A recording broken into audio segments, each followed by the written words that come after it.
வணக்கம். திருபுவனம் PR6. இப்போ நம்ம இந்த வீடியோ என்ன சாரீஸ் கலெக்ஷன் பார்க்க போறோம்னா, கஸ்டமர் திருபுவனம் PR6 கஸ்டமர் எந்த மாதிரி டிசைன்ஸ் அவங்க ஆர்டர் கொடுத்துருக்காங்களோ அந்த சாரீஸ் தான் நம்ம நெசவு வந்திருக்கு. அந்த சாரீஸ் இந்த வீடியோவில் பார்க்க போறோம். வாங்க வீடியோவில் போய் சாரீஸ் கலெக்ஷன் பார்க்கலாம். இப்போ இந்த சாரீஸ் பார்த்தீங்கன்னா ஸ்ரீசக்கரன் சாரீஸ், கும்பகோணம் மங்களாம்பிகை சுவாமிக்காக நெசவு நெய்யப்பட்ட இந்த புடவை. பொதுவாக ஒன் சைடு பார்டர்னாலே 6 கஜம் நெசவு நெச்சிருப்பாங்க.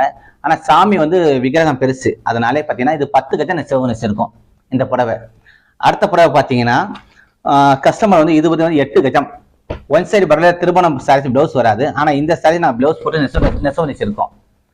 இது சாரீஸும் பார்த்தீங்கன்னா உங்களுக்கு 6.5 மீட்டர் நெசவு நெச்சிருக்கும். அதுக்கப்புறம் பிளஸ் பிளவுஸ் இருக்கு. இந்த மாதிரி நெசவு நெச்சிருக்கோம். இது ஒன் சைடு பார்டர் தான் உங்களுக்கு. அதே மாதிரி தான் இந்த 2 புடவையும் கஸ்டமர் ஆர்டர் கொடுத்துருக்காங்க. இதுவும் மொத்தம் பார்த்தீங்கன்னா 8 கஜம் வரும் உங்களுக்கு. சாரீஸோட கஜம் 8 கஜம் வரும் இந்த சாரீஸும் இந்த மாதிரி இருக்கு. அடுத்தது